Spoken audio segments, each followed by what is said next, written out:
13 दोष ऐसे हैं जिसके जीवन में होंगे तो उसको कभी शांति, कभी सुख, कभी ऐश्वर्य ये टिकेगा नहीं और दुर्गति निश्चित हो जाएगी। बहुत ध्यान से सुने। एक श्लोक में 6 दोष और दूसरे श्लोक में 7 दोष। उपासक को कभी इन दोषों को अपने अंदर टिकने नहीं देना चाहिए। और जो संसार के मार्ग में चल रहे हैं, अगर इन दोषों में चलेंगे तो हुआ जो आपके पुण्य कर्मों से ऐश्वर्य है भी वो नष्ट हो जाएगा। आप दुख, चिंता, शोक से ग्रसित होकर बड़ा दुख में जीवन व्यतीत करेंगे और आपकी गति बिगड़ जाएगी, दुर्गति हो जाएगी। विकत्थनः स्पृहायुर्मनस्वी बिभ्रत कोपम चपलो अरक्षणश्च एतान् पापाः षण्णराः पाप धर्मान् प्रकुर्वते नोत्र सन्तः सुदुर्गे संभोग संविद विषमोति मानी दत्तानुतापी कृपणो बलीयान् वर्ग प्रशंसी वनितास्तु देष्टा एते परे सप्तनशंस वर्गाः। जो अपने मुख से अपनी बड़ाई प्रशंसा करता है, ये 13 लिख लो दिमाग में, डायरी में, क्योंकि ये नोट हो रहा है, आवाज डाली जाएगी, आप बार बार सुन, इनसे बचिए। अपनी बड़ाई, अपनी प्रशंसा कभी अपने मुख से नहीं करना, नहीं तो आपके पुण्य नष्ट हो जाएंगे, बुद्धि भ्रष्ट माने गिर जाएगी। अगर परमार्थ में चल रहे हैं तो भी, और व्यवहार में तो पुण्य नष्ट हो ही जाएंगे। बुद्धि गिरी हुई तभी ऐसी बात होती है। और यह दोष बहुतायत है, ये बहुत प्रभावशाली है। अपनी बड़ाई मारना, इसको देख लो, पकड़ो, सत्संग है। अपने मुख से कभी अपनी बड़ाई ना करना। अगर कोई अपने मुख से अपनी बड़ाई करता है तो उसके सुकृत नष्ट हो जाते हैं, बुद्धि भ्रष्ट माने गिर जाती, पतित हो जाती है, फिर निर्णय ठीक नहीं। अगर हमारा सारथी, हमारा ड्राइवर मूढ़ हो तो कहीं भी हमको गिरा देगा, तो वो बुद्धि भ्रष्ट मतलब गिर जाती है, निर्णय करने लायक नहीं रहती। अपनी प्रशंसा अपने मुख से करना। दूसरा, लोलुपता, ये वृत्ति नहीं होनी चाहिए। धर्म से चलेंगे, धर्म के द्वारा जो हमें प्राप्त होगा उसी से हम अपना भरण पोषण करेंगे। आपके बच्चे स्वस्थ होंगे, बुद्धिमान होंगे, परिवार में बहुत सुख और शांति होगी। भले दीपक की तरह जलो, बहुत काल तक रहेगी। लक्ष्मी जी भी आपके घर में बहुत काल, हम ये नहीं कहते कि बहुत नहीं, जितनी है बहुत सुख शांति से चलोगे। अगर लोलुपता करोगे, हिंसा, छल कपट, व्यभिचार, चोरी, ऐसे धन आ जाए, वो आएगा, लेकिन वो हाइलोजन की तरह आएगा, एकदम प्रकाश और फ्यूज, बिल्कुल अंधकार करके जाएगा। देख लेना, तुम्हारे जो सुख के हेतु हैं, तुम्हारा शरीर, तुम्हारे बच्चे, तुम्हारी पत्नी, तुम्हारा परिवार, उसको देख के तुम रात दिन जलोगे बिना आग के। ऐसे उनके आचरण होंगे, ऐसे उनके अंग होंगे, ऐसे उनके दिमाग होंगे, ऐसा उनका व्यवहार होगा। ये लोलुपता अगर उपासक में या किसी में है तो उसको नष्ट कर देती है। सावधान। तीसरा, यदि आपका अपमान होता है तो आपको उसे सहन करना होगा, उससे आपके पाप नष्ट हो जाएंगे।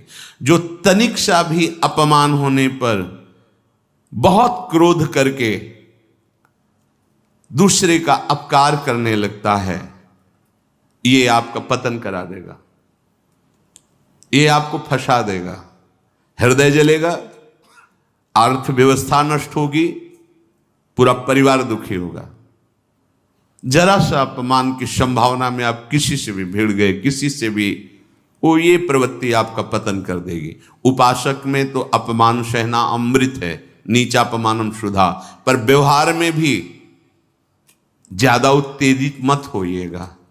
ये तो कुछ मिनट की बात है, अगर आपने उसे मारा पीटा, रिपोर्ट हुई कानून की, ओ फंसते चले जाओगे, अर्थ जाएगा, समय जाएगा, चिंतन जाएगा, बहुत तरह से हानि हो जाएगी।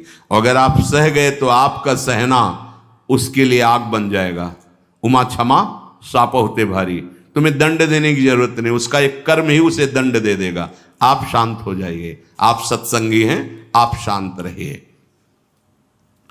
चौथा, निरंतर क्रोध और उसका चिंतन।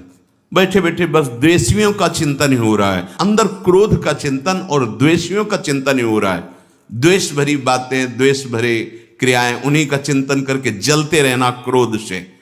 उपासक को तो क्रोध करना ही नहीं चाहिए, बहुत शांत। ठीक है, अभ्यास में कभी क्रोध हो सकता है, उसको फिर समन करो, अंदर से प्रायश्चित, जैसा कि अब गलती हुई, आगे नहीं करेंगे। और व्यवहार में भी क्रोध को आप पीना सीखें। अगर बार बार आपका क्रोध प्रकट होता ही रहेगा, आपका स्वभाव बिगड़ जाएगा, आपके पुण्य नष्ट हो जाएंगे और आपका जीवन नष्ट हो जाएगा। देने वाला उतना दे देगा, आपको आनंदित रहो, पैसा खर्चा सब, पूरे जीवन का विध्वंस मचा दिया क्रोध ने। कहीं भी आप देखो, किसी से क्रोध करके देखो, फिर देखो तुम्हारा भजन चल रहा है, तुम्हारी वो आनंद वृत्ति है नहीं, जलोगे और वो जलन और गुस्सा दिलाएगी और वो बैठे बैठे जलोगे नहीं। ये क्रोध जो है, ये चाहे व्यवहार में हो चाहे परमार्थ में, दोनों की हानि करने वाला है। और आश्रित जनों की रक्षा ना करना। अगर कोई भाग कर आपके पास आ गया, कोई पशु पक्षी या कोई मनुष्य, आपको चाहिए कि अब चाहे हमारे पहले प्राण जाए, उसकी रक्षा करें। सीवी जैसे तो बिरले ही होते हैं, पर इतना जरूर ध्यान रखें, जैसे कोई पशु पक्षी किसी भय से आपकी सीमा के अंतर्गत आ गया है, अब उसकी रक्षा करनी है आपको। अगर आप स्वयं मार देते हैं या मरवा देते हैं, या आपके सुकृत नष्ट कर देगा, या आपकी दुर्गति का कारण बन जाएगा। और जो पाप कर्म उत्साहित होकर करते हैं, उपासक को तो बहुत सावधान रहना चाहिए, पर व्यवहार में भी जो नहीं करना चाहिए, अगर वो पाप कर्म आपके द्वारा मन में प्रेरित हो रहे हैं, संकल्प बन रहा है, क्रियाएं हो रही, दुर्गति पक्की, पुण्य नष्ट हो जाएंगे, दुख अशांति बढ़ती चली जाएगी, कभी शांति नहीं प्राप्त कर पाएंगे। ऐसा नहीं कि जो मन में आवे सो करें। पापाचरण निडर और उत्साहित होकर करना, अगर ऐसे लक्षण है, निश्चित दुर्गति होती है। ये 6, अपनी बहुत बड़ाई करने वाला अपने मुख से, लोलुपता, तनिक से अपमान में सहन ना करने वाला, निरंतर क्रोधी और आश्रित जनों की रक्षा न करने वाला, और निडर हर्षित होकर पाप कर्म करने वाला। दूसरे श्लोक में 7 है, 6 7। 1, संभोग का ही चिंतन करना, संभोग में ही मन लगाना, संभोग दूसरी स्त्रियों के साथ करने की भावना रखना। संभोग, पहला है संभोग। रात दिन बैठे बैठे बस यही चिंतन करना, गंदी बातों का, गंदी बातें देखना, गंदी बातें सुनना, गंदी बातों का चिंतन करना। फिर अन्य माताओं बहनों के प्रति काम दृष्टि से देखना, कोई आ जा रही है तो दृष्टि से, काम भाव से देखना, भोग बुद्धि से देखना, निश्चित पुण्यनाश दुर्गति। बड़े बड़े उदाहरण इतिहास में हैं, जिन्होंने ऐसा दृश्य नेत्रों से देखने की चेष्टा की, मन में संकल्प किया भोगने का, नष्ट हो गए, चाहे वो कितने बड़े प्रतापी हो। ये दुर्योधन कोई साधारण थोड़ी है, भगवान व्यासदेव जी के द्वारा ही तो, भगवान व्यासदेव जी ही इसकी उत्पत्ति का कारण है। आप देखो, इतने महान पुलस्त जी ही उत्पत्ति का कारण है रावण की। बस यही ऐसे दोष हैं जिनके कारण जीव नष्ट हो जाता है। ठीक है, धर्मयुक्त काम भगवान ने आदेश किया है, आपका पाणिग्रहण संस्कार हो गया है, संतानोत्पत्ति की भावना से कुछ पवित्र तिथियों का त्याग करते हुए चर्चा में हुई है। एक नियम है, एक आदेश है शास्त्र का। आप बहुत काम प्रवृत्ति वाले हैं तो प्रत्येक मास में जब माताएं बहनें पवित्र हो जाती मासिक धर्म से, तो जिनका पाणी ग्रहण आपने किया, जो पत्नी स्वरूप है, वो ठीक है। वहां भी बार बार के लिए व्यभिचार प्रवृत्ति के लिए शास्त्र आदेश नहीं करता, संयम पूर्वक, और उसका चिंतन नहीं करना। पाणी ग्रहण संस्कार है, घर में विराजमान है, एक संयम एक नियम के अनुसार उसका चिंतन तो फिर भ्रष्ट कर देगा। चिंतन प्रभु का करना है, चिंतन प्रभु की सेवा जो आपके कर्तव्य, इसके चिंतन से बचो। घातक है, बहुत बड़ा जहर है। अगर विषय चिंतन होने लगा तो मरोगे, जिंदा जलोगे, दुर्गति भी होगी। ये अंदर की जो आग है ना, कामाग्नि, ये इतनी बढ़ती चली जाएगी, तुम्हारे होश खराब हो जाएंगे कि मुझे क्या करना चाहिए, क्या नहीं करना चाहिए। कोआ मदांधो मदनातुरोमा, अंधा हो जाएगा, नहीं दिखाई देगा अनुजा तनुजा क्या है कौन है, कुछ नहीं, भ्रष्ट बुद्धि। संभोग का चिंतन नहीं। धर्मयुक्त काम आदेश है शास्त्र में। यदि आप प्रवृत्ति मार्ग में हैं तो अपनी पत्नी को जो पाणी ग्रहण स्वीकार किया है, वहां भी पवित्र तिथियों का त्याग करते हुए, एकादशी है, रामनवमी है, नव दुर्गा है, जन्माष्टमी है, राधाष्टमी, जो पवित्र तिथियों का त्याग करते हुए, और ऐसे जो मर्यादाएं हैं उसके अनुसार, और कहीं पराई स्त्री के साथ संभोग की बात निश्चित दुर्गति पक्की है। ऐसे ही माताओं के लिए है, स्त्री शरीर के लिए है। यदि वो ऐसी गलत चेष्टा, तो पतिवंचक परपति रति करई, रौ नरक कल्पसत परई। ये भोग चिंतन से बचने की चेष्टा कीजिए तो क्रिया से अपने आप बच जाएंगे। क्रिया के पहले चिंतन होता है, चिंतन से ही क्रिया का आवेश आता है। चिंतन संभालिए, इसी से भगवत प्राप्ति होती है, चिंतन से, और इसी से दुर्गति भी होती है। अनन्यश्चिन्तयन्तु माम, भगवान चिंतन करे, मेरा करो, कर्तव्य कर्म मेरे को समर्पित करो। अब जब चिंतन संभोग का होगा तो बुद्धि भ्रष्ट हो जाएगी। ये जो राक्षसी प्रवृत्तियां सुनने को मिलती है ना, कि ऐसा हुआ, वो देखा सुना और चिंतन किए, और इतनी राक्षसी वृत्ति आ गई कि बस अब उनमें और राक्षसों में कोई अंतर नहीं रह गया। दूसरा, विषमता रखने वाला, सबके साथ बर्ताव ऐसा कि मैं बहुत श्रेष्ठ हूं और दूसरे सब नहीं, ऐसा व्यवहार नहीं। सब भगवत स्वरूप हैं, समान व्यवहार। जैसे आपके भोजन है तो जो आप पा रहे हो वही सबको दीजिए, बैठने की व्यवस्था, उठने की व्यवस्था, क्रम बाय क्रम, पर उसको भी नीच भाव से मत देखिए। उस कोटि का उसको प्यार दीजिए, दुलार दीजिए, सम्मान दीजिए। इतनी विषमता न फैलाते रहें अपने जीवन में कि आप सबके निंदा के पात्र बन जाए। विषमता नहीं, सबको प्यार। हाँ ठीक है, पुत्र का अलग प्यार है, भाई का अलग प्यार है, पिता का अलग प्यार है, पर हमारा व्यवहार प्रीति युक्त होना चाहिए, विषमता भरा नहीं होना चाहिए। अगर हमारे चित्त में विषमता ही रही तो संसार है, प्रभु नहीं है। जीत विषम संसार कीर्ति जग बिस्तरे। जो विषमता पर विजय प्राप्त कर लेता है वही भगवत प्राप्ति का अधिकारी। ये विषमता बहुत बड़ी हानि है। तीसरी बात, अत्यंत मानी होना। जहां आपके प्राण कमजोर होंगे, पुण्य नष्ट होगा, आयुश्री सब नष्ट होना है, ऐसे आचरण करवाएगा गुरुजनों के साथ, महापुरुषों के साथ। ये बहुत नीच प्रवृत्ति है। अत्यंत मान प्रियता, मुझे सम्मान मिले, उत्तम प्रवृत्ति है। सबको मान देना, स्वयं अमानी रहना। चौथा, दान देने की बात कह के मुकर जाना या दान देकर पश्चाताप करना। दे दिया है, बहुत जल रहे हो, दूसरे से वार्ता कर रहे हो कि पता नहीं क्या यार बुद्धि में हो गया, हमने उसको इतना कहा था, उतना दे दिया, क्यों दे दिया, ऐसा, मतलब अंदर चिंतन करना, क्यों दे दिया तो दिया। इसके बाद जो आपका जलन हो रही, पश्चाताप, सुकृत नष्ट हो रहे हैं। दान देकर पश्चाताप करना या दान देने की बात कह के मुकर जाना। जैसे आपने कह दिया आपको इतना इतना ऐसा, अब आप मुकर गए, ब्याज सहित तुम्हें देना होगा, ये तुम्हारी दुर्गति का कारण बन जाएगा। ऐसे ही नहीं बोलना चाहिए, बहुत होश से। वाणी एक अमोल है, जो कोई बोले जान, ये तराजू तौल के तब मुख बाहर आन। पांचवा, अत्यंत कृपण होना।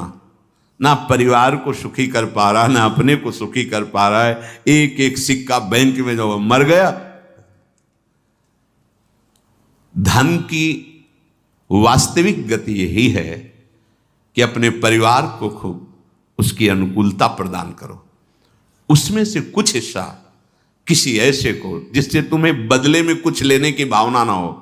कोई साधु महात्मा, गाय, पशु पक्षी, किसी भी जीव बीमार है शरीरधारी, उसके जिससे कुछ कभी लेने की भावना ना हो, एहसान की भावना ना हो। सो धन धन्य प्रथम गति जाकी, धन्य हो गया उसका धन। अब वो कृपण का धन किसी काम में ना स्वसुख, ना परिवार के सुख, ना धर्म कार्यों में, व्यर्थ जीवन चला गया। उसी धन का चिंतन करना, उसी का संग्रह करना और उसी की रक्षा करते करते शरीर छोड़ देना, तो चिंतन बिगड़ गया। तो कह रहे हैं जो कृपणता है और अर्थ और काम की प्रशंसा, उसी की चर्चा, उसी का चिंतन, रुपया और भोग, उसी की चर्चा कर, जहां बैठे रुपया की चर्चा, भोग की चर्चा, जहां एकांत में बैठे उसी का चिंतन, कैसे रुपया बढ़े, कैसे भोग मिले। और अगर अवसर मिला तो रुपया अधर्म से आवे चाहे धर्म से, उसको इसकी कोई परवाह नहीं। भोग चाहे धर्म से हो चाहे अधर्म से, जिसका अर्थ और काम भोग ही चिंतन है वो धर्म नहीं। जिसका धर्म चिंतन का विषय है तो अर्थ और काम भी ऐसा होगा जो मोक्ष प्रदान करने वाला हो। धर्म, अर्थ, काम, मोक्ष। और जो बालक, स्त्री, पागल, असहाय, जो इनकी रक्षा न करके इनकी हानि करता है, दुर्गति निश्चित है। माना आपकी पत्नी है, उसका स्वभाव बिगड़ा हुआ है, क्रोधी है, कटु वचन बोल, लेकिन आपके ही प्रारब्ध के लिए, माना आपका पति ऐसा स्वभाव वाला है, पर आपके ही प्रारब्ध से तो संयोग बना है आकर, अब इसका निर्वाह कर ले जाओ तो पवित्र हो जाओगे दोनों। और अगर झगड़ा और लड़ाई और मारपीट और कहीं हिंसादि के रूप में उतर गए तो फिर और करनी बिगड़ गई। बालक है, आप उसको ज्ञान नहीं कि आप पवित्र है, कि आप पवित्र है, उसको ज्ञान नहीं कि आप उसके साथ व्यवहार अच्छा कर रहे हैं कि बुरा कर रहे हैं। रक्षा करनी है आपको, शोषण नहीं करना। कह रहे हैं स्त्री, बालक और पागल, जैसे विक्षिप्त है, पागल है, आपको रक्षा करनी है। बन जाए तो उसको भोजन, ऐसा नहीं कि ईंट मारो, उसको अपमानित करो, उसकी बुद्धि खराब है, प्रारब्धवशात खराब हो गई है। तो शास्त्र आज्ञा करता है स्त्री, बालक, जैसे पागल, विक्षिप्त आदि हैं, असहाय है, असमर्थ है, बूढ़ा है, वो आप सेवा भी करो तो वो गाली दे सकते हैं, उनकी बुद्धि बिगड़ गई। आपको उनको दंड नहीं देना, मारना नहीं है आपको। मान लो आपके बड़े बूढ़े बुजुर्ग जन हैं, आप सेवा भी कर रहे हो तो आपको कटुवचन बोल सकते हैं, आपकी निंदा कर सकते हैं, लेकिन आपको उनके साथ व्यवहार सद करना है।